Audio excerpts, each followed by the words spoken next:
ये कोणीय संवेग है। कोणीय संवेग द्रव्यमान, आकार और घूर्णन की गति पर निर्भर करता है। यह विचार देता है कि किसी वस्तु में कितनी मात्रा में घूर्णन है। यह भी बताता है कि घूर्णन की धुरी वस्तु से कितनी दूर है। इसे त्रिज्या सदिश के गुणनफल के रूप में भी लिया जा सकता है और रैखिक संवेग सदिश के चित्र में देखें, यह बहुत स्पष्ट है। यह घूर्णन की धुरी है।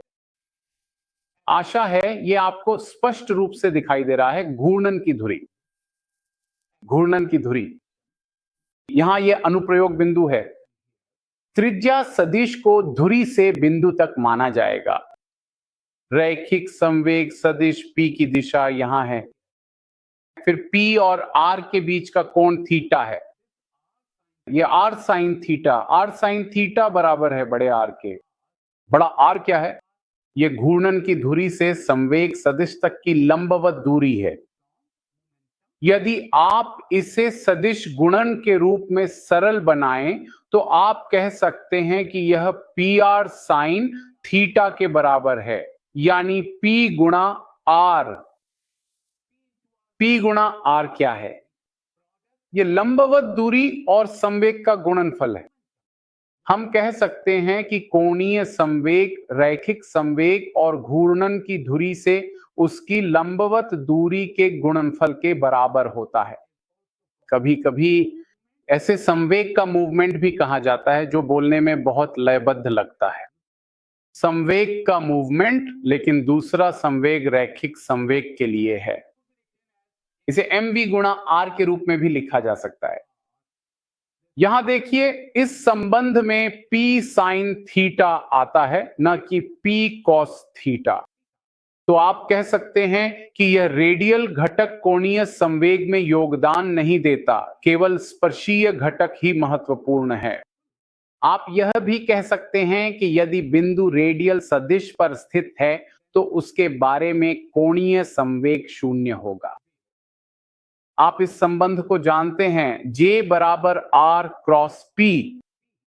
अगर हम इस पूरे संबंध का सावधानी पूर्वक अवकलन करें तो हमें स्पष्ट रूप से मिलेगा R क्रॉस dPt, फिर dr dt गुणा P। देखिए, यह है dJ dt। आप इसे डेल्टा J बटा डेल्टा T भी लिख सकते हैं। यह R क्रॉस है और कुछ नहीं बल्कि बल है। आप जानते हैं कि बल संवेग में परिवर्तन की दर के बराबर होता है, तो यह बल के बराबर है।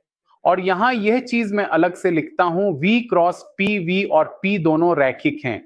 जाहिर है कि उनका क्रॉस गुणनफल शून्य होगा, तो V क्रॉस V, ये पूरी चीज यहां समाप्त हो जाती है, यह शून्य है।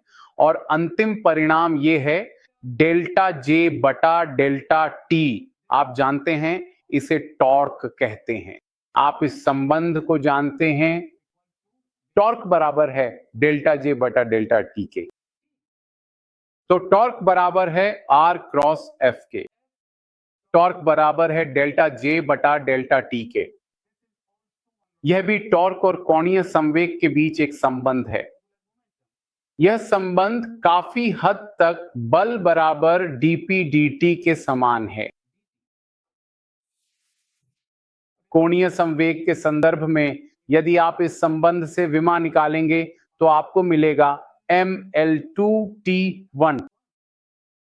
यह विमा में योगदान देगा किलोग्राम मीटर वर्ग प्रति सेकंड के रूप में, लेकिन चूंकि यह घूर्णन से संबंधित है, इसमें कोणीय वेग भी होता है, इसका वास्तविक इकाई भी है। इसे रेडियन प्रति सेकंड के रूप में लिखा जाता है। यह चीज, यदि हम कोणीय संवेग के लिए अन्य संबंध को देखें तो यह पूरी इकाई है। अगर हम इस संबंध को माने तो जो इकाई मिलती है वह है किलोग्राम मीटर वर्ग प्रति सेकंड। विमा के दृष्टिकोण से दोनों इकाइयां समान हैं। इसकी विमा स्वयं में ही बहुत महत्वपूर्ण है। वास्तव में इसका विमीय समानता प्लांक के स्थिरांक के साथ है। आप जानते हैं प्लैंक का स्थिरांक आधुनिक भौतिकी की रीढ़ है। पूरी क्वांटम थ्योरी इसी पर आधारित है और यह कोणीय संवेग से मेल खाता है, इसलिए यह बहुत महत्वपूर्ण हो जाता है।